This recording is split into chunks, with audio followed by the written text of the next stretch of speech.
So I think the first one that I wanted to pick up on, and it was the bit that I found most inspiring from your session this morning, was you made a lot of play on the difference between the solidity inside and then the kind of the personality and the identity that we portray to the outside world. And I feel that some of the biggest challenges we face as marketers and in brands is that we spend a huge amount of time thinking about the way we portray ourselves to the outside world, but we don't really get ourselves right inside first. From the experience that you've had dealing with individuals about that, what advice would you give to business people and to brands about how they can start the process of getting right inside first?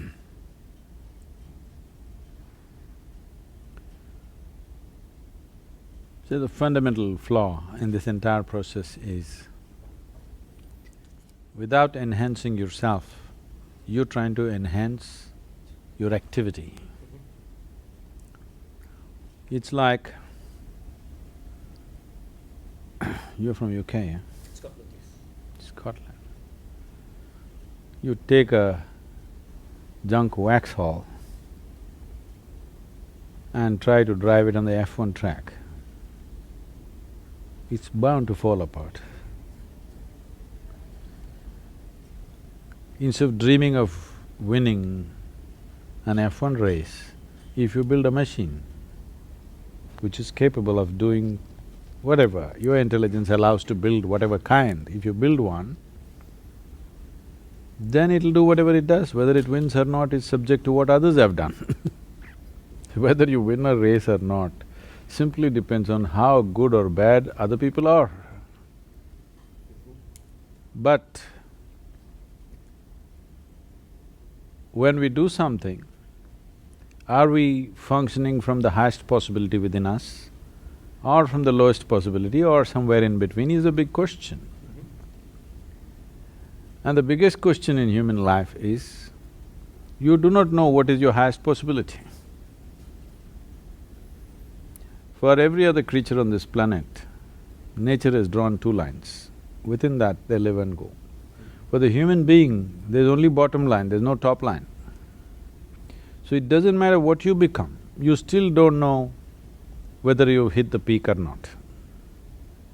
Only those people who are only interested in winning races with other crippled people, they have hit the peak. But any genuine human being who is exploring his own nature, you never know if you've hit your peak because there is still room, no matter what you have done. So, enhancing the machine, this human mechanism, is most important. Whether you win the race or not, whether you did this or not is not important. If you have this enhanced, everything that you do will be enhanced. People around you think you're superhuman simply because everything that you do seems to be of a different nature, of a different quality that they can't imagine. Not because you're intending to do things better than other people, simply because you have spent time to enhance this one. So, this is a fundamental flaw in the attitude with which people are entering the world. Instead of building a great mechanism which will… whatever it does will be of a great possibility, people are trying to do great things, which is going to kill them. That's why successful people are miserable. Somehow they've managed to do something and it's taking such a big toll on them. How might we unwind some of that? So what I find great about the way that you express all of this is you have a great confidence, which clearly comes through from the way that… No confidence. Maybe I should re-express that then. You clearly talk from the heart. This is somebody who's… So that's the thing. The only quality is clarity. People think confidence is a substitute for clarity. That's the biggest disaster. Okay. The great disaster on the planet is people who have no clarity have confidence. Nice. That maps beautifully back to a lot of the brands, is that where they don't have clarity, they represent confidence in the activities that they do, but I think that goes back… So that's why all the loud advertising, because there is no clarity but there is confidence. See, you are who you are. only because of whatever you might have perceived. What you have not perceived is not you, isn't it? I like that. You see, whether you're consciously aware of this or not, how people experience you right now is, whatever you have perceived, in whichever way it's finding expression, that is what people's experience of you are. And that is what your experience of yourself is. Whatever you have perceived, that's all. Instead of enhancing perception, we are trying to enhance again expression. You're you're on the social media stuff. Everybody wants to express anything and everything, no matter whether they know something or don't know something, everybody wants to express. This is the age of expression without perception. It's a disaster. People are becoming who they are because of what they express, not because of what they have perceived. If you are who you are, because essentially in life, the nature of life is such, only what you have perceived is you. But right now, because you pick bits and pieces all over the world, you can express all kinds of things that you don't know. See, today a 12-year-old child looks bored. Never before it was so, it's only in this generation because he's seen the cosmos through his phone screen. He knows everything. There's nothing he does not know. The facts are all there, but maybe the emotions… They're not facts. They are not facts. You call them facts, all right, you can call them facts if you want to, but I'm saying, me knowing how many million light years away is a particular galaxy which we call as Z127 is not knowledge. No. Whether it's 10 million light years or 100 million light years makes no difference because in my perception there is no way to experience a light year, first of all. It's all conceptual, it is not experiential. Unless your perception is experiential, it doesn't enhance you, it is just accumulation. Like people accumulate wealth, money, useless things all over, trinkets, people are accumulating knowledge or information, trinkets which will make them look smart in a tea party. Only in comparison to somebody else who does not know where galaxy Z127 is. So, based on that concept of… It's not a concept. So, okay. The idea of the experience versus the perception, I wanna look a little bit more about that. And what you were talking about, the accumulation of… Information. Which is a big problem for our industry. We are obsessing about things like big data, we're obsessing about all the gadgets that we collect, and we're missing that experience bit that you talk about. So we've amassed however many millions of bytes of data that the gentleman just now on stage was just talking about, but we're not using them to understand. How would you advise people… When you bite so much, you'll bloat This is true. and get unhealthy. Obesity is not a good thing in any context. How do we translate that desire to learn into the action that makes the learning valuable? Where do we help people move along that journey? See, in this question there's a fundamental flaw. Okay. In the sense, because you belong to a generation which is goal-oriented. True. Goal-oriented means you are interested in the mango, the sweetness of the mango, but you're not interested in the tree. Because slowly you're living in a generation where mango comes from a supermarket, not from a tree. It may so happen in a laboratory they will make a mango, all right? But if you want mangoes in your garden, you don't have to think mangoes, you don't have to meditate upon mangoes. You have to think soil, filth, manure, water, sunlight. No mangoes in your mind. You have only manure, soil, water, sunlight in your mind. Mangoes will happen. Or in other words, you are too interested in the consequence, but not in the process which causes the consequence. This is goal-orientedness. In yoga we say, if you have one eye on the goal, you have only one eye to find your way, it's inefficient. If you use both your eyes to find your way, according to your capability, you will go as far as you can go. That means you're not concerned how far somebody is going. You want to go as far as you can go. That's what you're interested in. But right now, this goal-orientedness means you're only interested in going one step further than your neighbor. Or in other words, the only joy that you have in your life is somebody is doing worse than you. I think that's a sick mind. I agree with you, absolutely. I'm gonna keep pressing on that question though. How do we help people see past that mentality which is holding us back? What can we suggest to our peers in marketing to change them away from this goal? From digital to divine.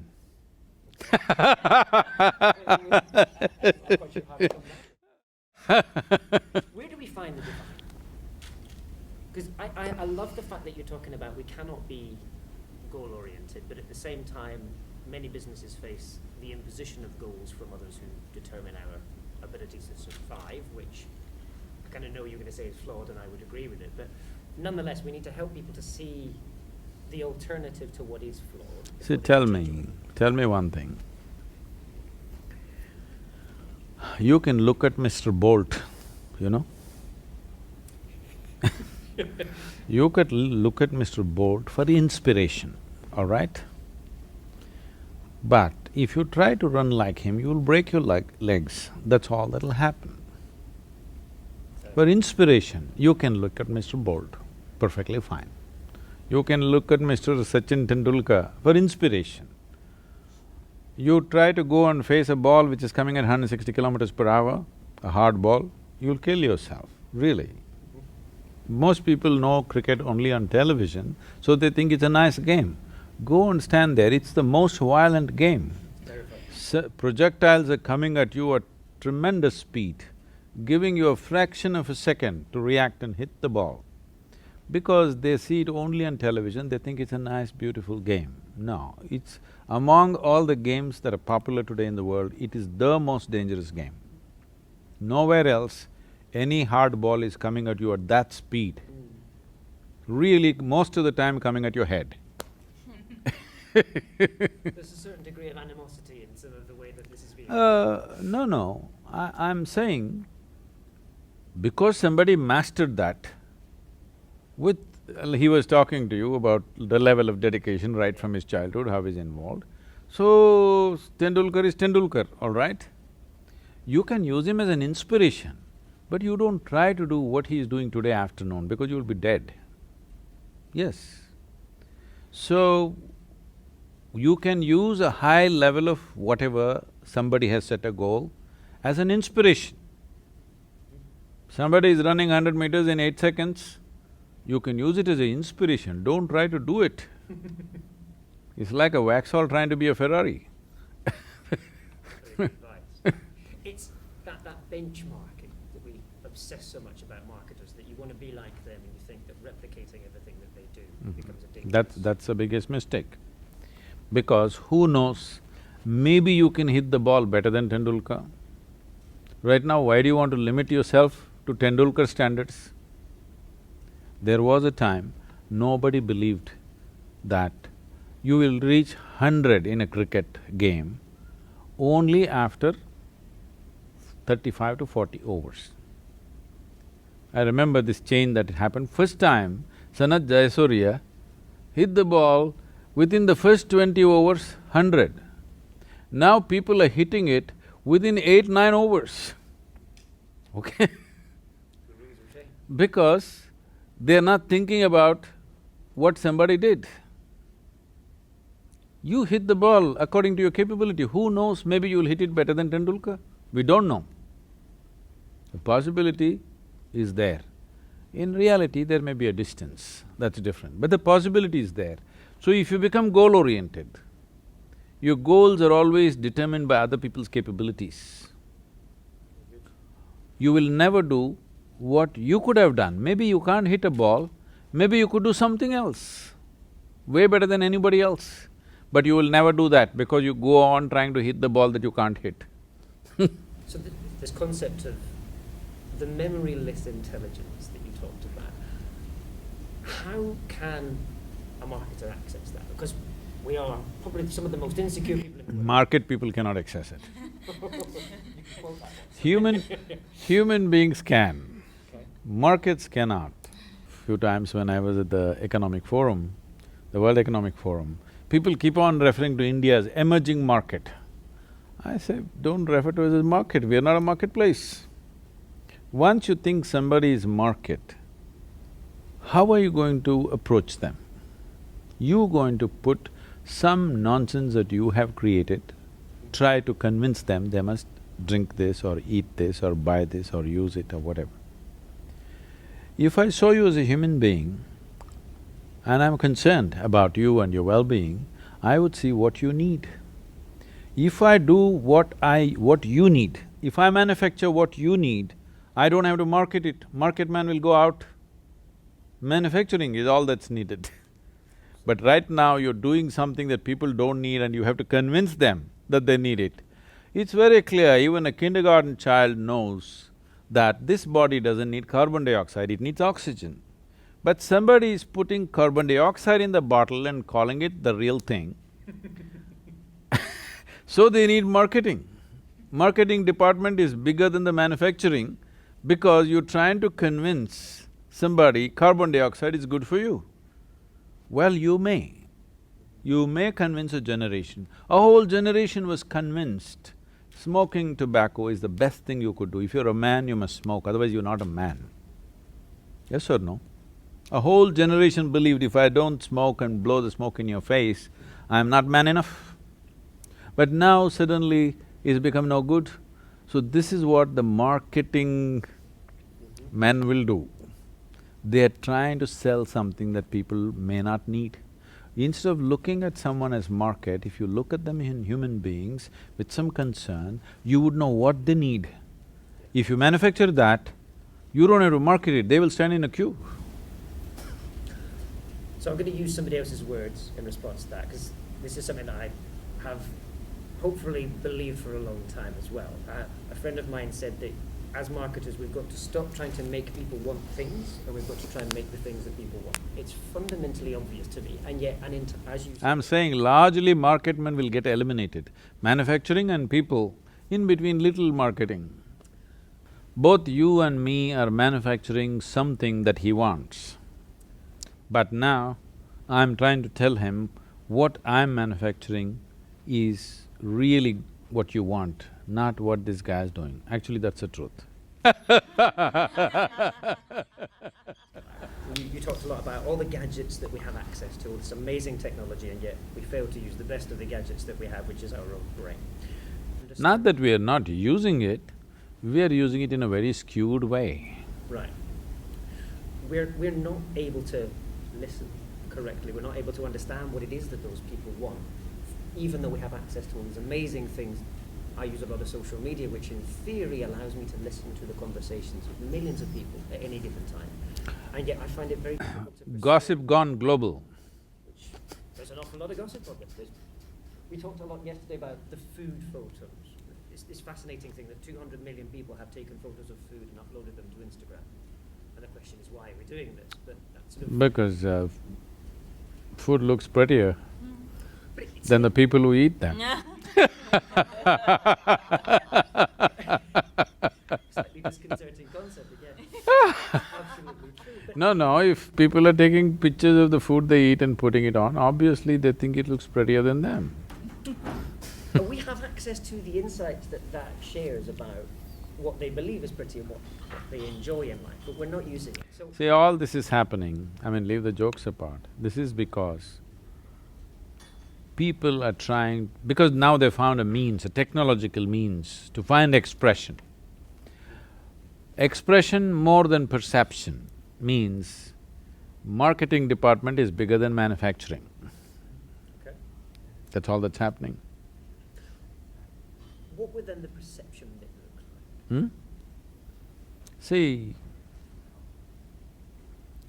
what would perception look like? See, there are only 5 instruments of perception right now for you: seeing, hearing, smelling, tasting, touching. So what you perceive through these 5 senses, a certain process, an amalgamated process of these 5 senses. Right now you're sitting here, you're seeing, you're hearing, I hope you're not smelling anything but actually it's all happening. Smelling, sensations, heat, cold, all these things are happening, you may not be conscious of it unless it becomes acute. Right. Otherwise, if you walk from there to there are 25 different kind of smells, minimum I'm saying. But most of the time you're not conscious of it unless something becomes very pleasant or very unpleasant. So every moment, all the 5 senses are recording phenomenal amount of information. Now the processing of this information is happening from a certain prejudice. When I say prejudice, the identity causes prejudice. If you're functioning from an identity, whatever, you are English, I'm Indian, somebody is man, somebody is woman, this is all prejudice. People think they're broad-minded, well, it's a broad prejudice. Yes, the moment you're identified with something, there is a certain prejudice attached to it, you can't help it. That's the way the intellect works, because intellect cannot function without identity. If you take away identity, your thoughts will become still. That's all it is. That's what is called meditation. If you can sit here without being identified with the physiological or psychological or the worldly process that's going on, you will become meditative. Because you're not identified with anything, your intellect becomes quiet. As long as you're identified, do what you want, you cannot stop it. It's like you eaten bad food, then you want to control the gas, it won't work it'll anyway happen. So now you're identified with something that you're not. See, you belonging to a certain nation, you belonging to this or that is something that we made up, all right? What we make up, we must manage. But what we made up has gone out of control. You identify to such a point, you really think it is, you're willing to live and die for it. So because of that identity, what you call as my mind or intellect has become prejudiced in a certain way. From that prejudice is working, it's okay for survival process, this prejudice is good for survival process. But if you're wanting to look for clarity, you want to see things the way they are, you want to perceive life just the way it is, not the way… not as an Englishman, not as an Indian, not as a man, not as a woman, but you want to experience life just the way it is, then you must have the ability to distance yourself from identity and just look at it. It's not that you're not at all doing it, every human being is becoming released from their identity at some point of involvement with something, okay? But it's not a conscious process, it's not by choice. Once in a way, it's happening, those moments they produce something significant, rest of the time they're just a mess. I'm talking about, if you have a machine, every time you touch it, it must fire, all right? Intermittently it fires once in a way, that's not a great machine. The same goes for the human being. If you have a spark of genius, you must be able to make it happen spark all the time, 24 hours. Otherwise, it fires once in a way, accidentally, then you become astrological.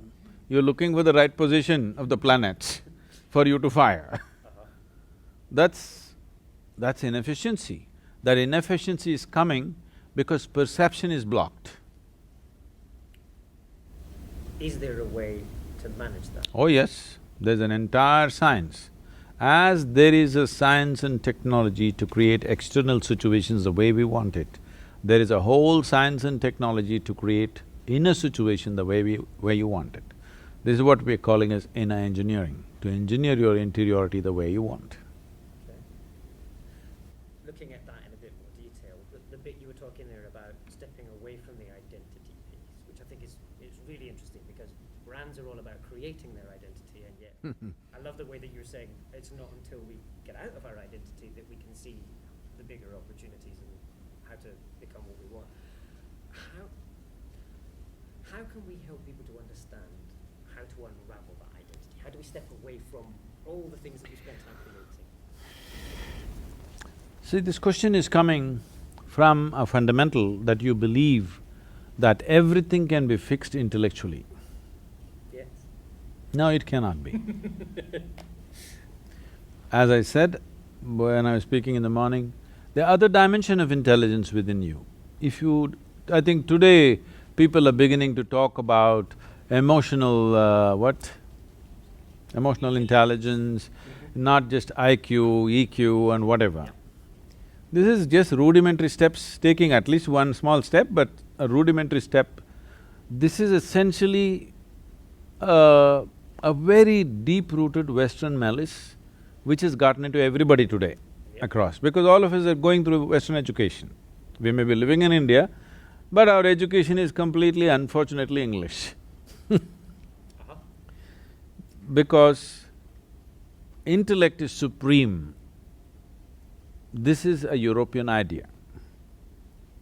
In India, we have not given much significance to intellect because your intellect always functions from a limited data that you have gathered. Your thought process happens only from the limited data that you have. If you function from your thought process, nothing new will ever happen in your life because you're just recycling the old all the time. Maybe you can produce permutations and combinations of that. Here, our focus has always been how to enhance your perception. Don't worry about your thought, whether it looks smart or dumb, that's not the issue. How to enhance the perception. If your ability to perceive life is enhanced, naturally your ability to act in the world is naturally enhanced without any effort. If there was a very simple way that people could start to experience, because you know how people are, people like to experience it once, and once they see it, they believe it, and then they do it. What's the smallest catalyst that we can encourage our peers and our friends in the industry? We can give you a simple, a 12-minute simple process of meditation. Okay. It's available on the web, we can give you a CD, it's freely available. Millions of people have practiced this, very simple form. If they do that and if it works, they can do something more serious. Like 12 minutes. It's called Isha Kriya. You just go on the net and say Isha Kriya, it'll come up. There's a phone app, you can put it on your phone. Yoga is a technology for well-being. Very nice. Okay? Actually, the tagline is, in engineering, technologies for well-being. You don't need to believe it. Why I'm insisting is a technology is, it doesn't matter who you are, whether what gods you believe in or you disbelieve in, which part of the geography you come from, if you learn to use it, it works. That's the beauty of technology. Here, if you learn to use it, it works, and that's the nature of yoga. If you learn to use it, it'll work for you. It doesn't matter who you are, where you come from, what you believe or disbelieve. So these are technologies for well-being. Making use of external technologies to disseminate the same is a natural outcome. It's a very natural thing to do.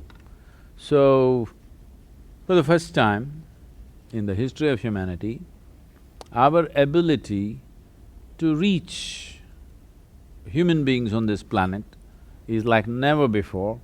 The speed and the scope of it is unimaginable just 25 years ago or even 10 years ago, if you ask me. But people tell me, I don't know if this is factually correct, but people tell me 60% of the inner internet space is covered by pornographic material. I don't know if I'm right on the figure, but people tell me so. I think that's a crime. So, I'm making an effort. Technologies for inner well-being of the human being must dominate the space so that human beings learn how to be well. That the tools for well-being must be in the hands of every human being. The tools for well-being must be in the hands of individual human beings, not in the hands of organizations, gurus, popes, no matter what. I'm saying the tools for your well-being must be in your hands, not in my hands. Unfortunately, you left it in my hands, I'm trying to put it into your hands. So, please give us the digital support. Gladly. to make that happen. But I did want to just go back to one of the things, that it touches something that I've been frustrated about for a while, and I know you say an into frustration, so I'm going to level this one with you and ask for some advice. This idea that the Western way of doing things is in conflict with a sense of individual, I don't know what you want to call it, enlightenment feels a little bit of a loaded word. But this idea that the Western way of looking at things, of education, of success, and all this kind of stuff, it feels, like you were saying, there's a competition to it, there's a conflict to it. How do we help people that have been indoctrinated? And I grew up in that culture, and I find it very difficult to unravel all of the things that I've learned and I've been taught and all this kind of stuff. How do we help people to get past the fear that is involved in seeing an alternative way of the entire life, because that's what everything until now has been built on? It's overcoming that fear. How do we help people to become past that? See, the basic issue is, do you want to look good or feel good or be good within yourself? A lot of the Western world sees them It's as the about same thing. looking good. Looking good is more important than what's happening within you. Even if you're a tortured human being within you, you just have to look smart and nice and like that. This has to be taken away from an early childhood. Looking good is not important. What is your experience of life? Is your experience of life great or not? This is what is important. This value change must happen. It's not something that you can change overnight in the world. But those who suffer immensely will change. I see that suffering coming because suffering is getting younger and younger. There was a time only old people used to be worried. Now you see a 12-year-old boy is seriously worried. So when that kind of suffering comes, looking good is not important. When suffering becomes unbearable, people will understand looking good is not important. How I experience my life is important. You hear this talk all over, isn't it, these days? Still the necessary corrections have not been made, but people are beginning to talk. So this is the time technologies for inner well-being are transmitted. The time is right. Good.